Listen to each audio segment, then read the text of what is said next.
Well, that was obviously that was a fun senior night. You're always a little nervous about how guys are going to play. I thought these guys would play well.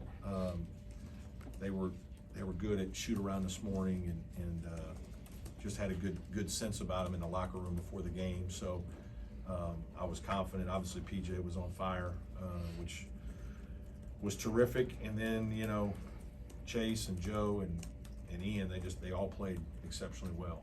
And, you know, Syracuse kept coming back and fighting. Again, I think Red's doing a really good job there, and they got a good team. But our guys played very well. We kept our turnovers down and had great balance, great efficiency on offense, and did enough good things on defense to win the game. So, questions for me? Coach, how special was it to be able to extend the lead there at the end and give your guys a curtain call? Yeah, it was good. It was a lot of fun and certainly well deserved. And you know, those guys are just you know, Chase and PJ have just been with me so long that, you know, obviously have deep bond for those guys. Love them both tremendously, and you know, thankful that I've had the opportunity to coach them. And then Jack and Joe and Boz, it's, you know, that's still pretty cool too. Like to get to experience some positive things with those guys and get to know them. Great people from really good families. So they've just meshed really well with this group. Sometimes when you bring in that many transfers, you're obviously concerned about how your chemistry is going to be, but ours has been great. And I think my staff deserves a lot of credit. I think we identified the right kinds of kids in the portal. And then I think the players on the team, especially PJ and Chase, very welcoming. And that's not always the case with older guys that you know, are going to share some things. So it's been a really fun year with this group, and proud of them, and certainly hope it continues a long way here. How important was it to close out the half the way you did after the emotions of the way the game started? Yeah, I mean, you know, there's going to be some highs and lows. PJ hit the wall there, and we didn't have a timeout for, I don't know, it felt like 2 minutes. To him, it probably felt like 20. And I almost used the timeout, but I wanted to save it and ended up using it later, and it helped us get a basket. But, you know, he was running on fumes, and some of that's emotional. You know, you're just, when you're making as many shots as he's making, he's got a lot of juice running through his body, and pretty excitable. But then it all of a sudden hits you a little bit. You're dying, and so then, you know, our bench didn't do great the first time they went in, and Cuse made a little run back at us, and then our guys did a nice job to finish the half. Our older players really, you know, I was kind of going to ride with them a lot. Really proud of Chauncey Wiggins. You know, I thought his baskets there in the stretch were significant. I thought he came with a lot of energy and juice, and just proud of him for attacking the basket and doing tougher things than he's done in his career. And, you know, I've kind of been sitting him some to try to teach him a lesson, and I think it's helped. You know, he's improving, and he's improving at the things that he needs to be really, really good, because he's going to be a good shooter. He's going to score points. But driving the ball and making tough plays, rebounding the ball, defending, that's going to make him an elite player. What excites you about this group of guys, the veteran presence that you have on this team? As the games go forward, they get a little bit more important, they get a little bit bigger, and it seems like that first, 15 minutes today was pretty Yeah, I mean, we obviously have stretches like a lot of teams. You know, we need to shoot the ball well, because we're much better defensively. We've improved, but we're not an elite defensive team, and so we have to be able to score some, and we have the ability to do that. Obviously, we showed that today. You know, we struggled the other night. You know, I don't think we had great practices, and we didn't have enough guys, and it was frustrating. We had some more guys. Having Jack back in practice helped. Having PJ for one of the days was good. Ian practiced, you know, most of both days, and I think it showed in our play. So I think that's, you know, offense is a lot of rhythm and timing and confidence, and, you know, you make some adjustments and you need all your guys there. We made a couple adjustments I thought helped us today, and our guys played really well. Brad, what has Joe Girard meant to the program this year? Yeah, he's obviously a terrific player that stretches the defense and scores and takes pressure off our other guys, and then also he brings an offensive confidence and a mentality of winning that you need, right? He's another proven player, and that's what we talked about.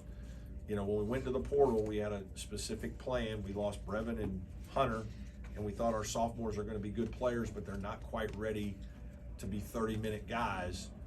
And with PJ Hall and Chase Hunter, you know, we wanted to have another guy or two that, like, we feel like we can play for some big things. We didn't want to take that chance, and so we wanted a rebounder because Hunter Tyson's a heck of a rebounder and a big wing, and that's Jack Clark. And obviously his defense is terrific. And then we wanted a guy that could score. We knew we needed one more guy that could score, and that's Joe. And so those two guys in place of Brevin and Hunter has worked nicely. And obviously you still had Chase, you still had PJ. We knew Ian was going to take another step as a player. And so obviously those parts of the puzzle have worked out. You talked about Ian and PJ practicing a little bit. Have they kind of turned a corner in terms of recovery? I'm hopeful. I mean, it's like the Grim Reaper with Brad Crow, because it's every day. He walks up and you just don't know what he's going to tell you. You think, I mean, it's like last year when we beat Duke and we're 7-0 in the league, and I feel great, and then so I see him on Sunday and he's like, "You're not going to like what I tell you. Chase's ankle's not good, his foot's not good. He's not going to play for a couple of games." And I said, he just played. Like, I don't understand. Like, he finished when he was with the adrenaline of the game, and his foot was bothering him. He just played through it, but like now it's going to swell up and it's going to have a problem, and it did. And so he was out. And so then all of a sudden it's like, you know, that's hard. So I'm hopeful. I think they've gotten better. The not practicing has helped. I think they've been able to play in the games, but it's, you know, we still got to get through the end here. I don't want to jinx him, but Joe's been automatic at the free throw line lately. How valuable is that headed into postseason Yeah, play? I mean, obviously making shots down the stretch, free throws down the stretch, really important, and he's done a terrific job. Our guys have done. Ian was good tonight.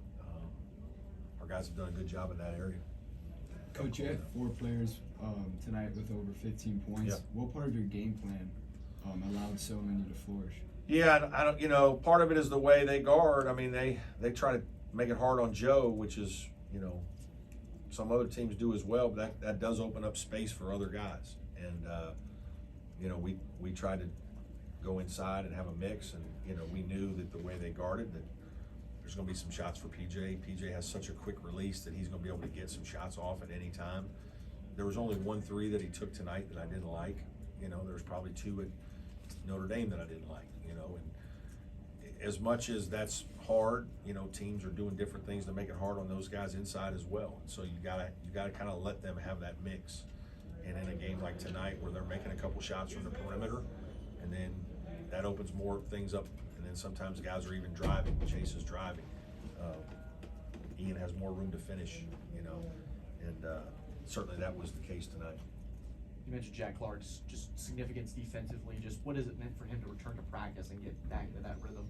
Yeah, I mean, he just practiced one day, and it wasn't like he was full speed that day. But you know, he's an older player, plays a game with poise. You know, he doesn't get sped up in anything he does. I mean, in anything, and so it probably is helpful in a game because he just kind of is out there and he just kind of does his job. And you know, I sat him down a ways ago, a while back, and told him, man, hey, just defense and rebounding is what I need you to concentrate on. And if you'll do those 2 things, you're going to start playing more, because that's where Chauncey's not ready yet, and that's what we need the most. We've got Joe Girard who scored 2,000 points. PJ Hall scored 1,600 points. Chase Hunter's probably at 1,100 or 1,200 points. Like, we got enough. We need somebody that can stop the other guys and get defensive rebounds. And you know, and that's what's happened. And he's done an unbelievable job. He guarded Chris Bell a lot tonight. We mixed in some zone, but he did a terrific job on Bell when he was there. PJ was in here a little bit ago to make a pitch for in-state guys to stay at home. Yeah. You mentioned in your Yeah. speech out there you've Yeah. had guys that you tried to get that didn't Yeah. do it, and he was the first. Yeah. What does it mean to hear that, and how excited? Yeah, I mean, it's what I've been telling a lot of kids. You know, you can have an unbelievable experience. You can achieve everything that you want to achieve here at home at Clemson.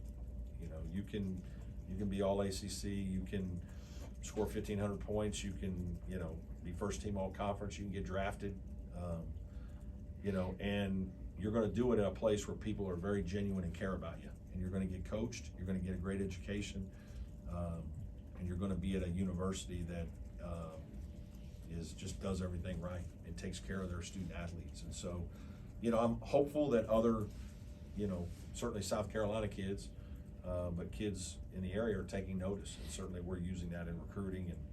And but it does take somebody to be the first, and you know, he was that guy. So obviously he'll always hold a special place in my heart. Coach, you haven't played Wake this season, but Saturday's going to be a big one. It's going to be senior night for them, number 4 seed in the tournament on the line. How much of a challenge is that going to be? Yeah, really hard. They're good, and they've been great at Lawrence Joel. They're just dynamic. They got a lot of different weapons. Obviously, Steve's done an unbelievable job in the portal as well. They have great size inside. So yes, it'll be a tremendous challenge. Brad, is there a looseness that comes with coaching and playing this late in the season where you don't have to worry about being on the bubble? You know you're safely in the NCAA tournament. It's just about improving the seed line at this point? A little.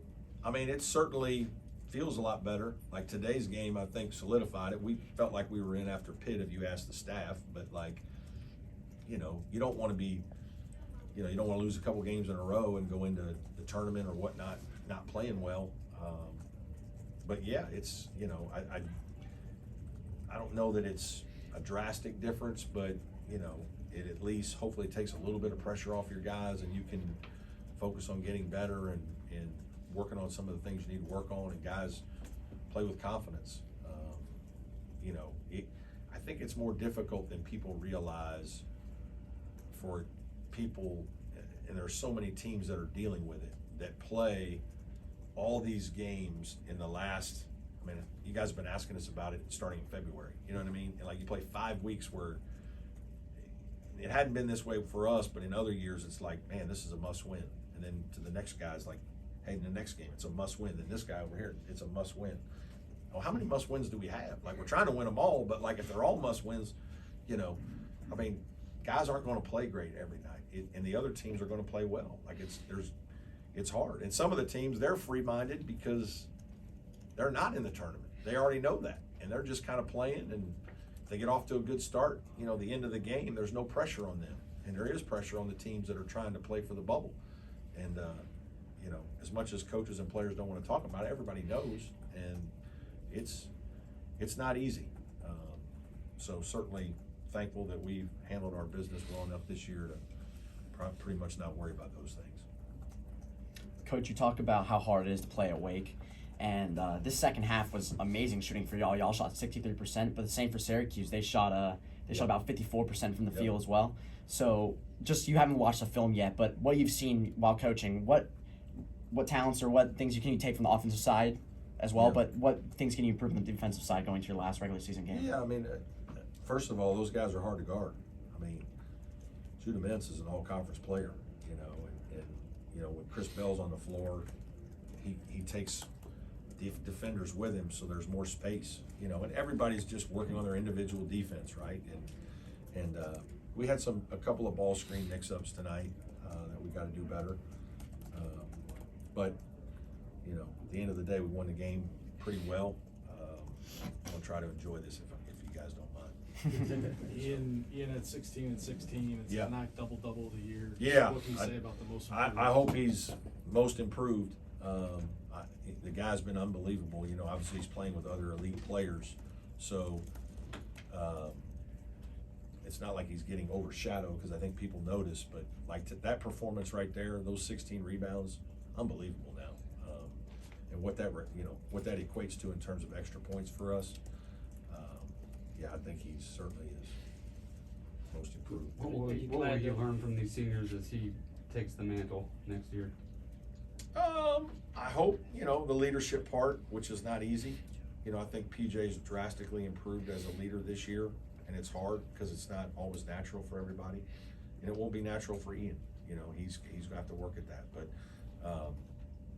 you know, he's gained confidence knowing he's a really good player, and he's got a lot of credibility within our program. You know, and so certainly that's a great place to start when you have the respect of your teammates. Hey, I'm good. oh, okay. All good? Thanks, Coach. Thank you. I'll just go tell them you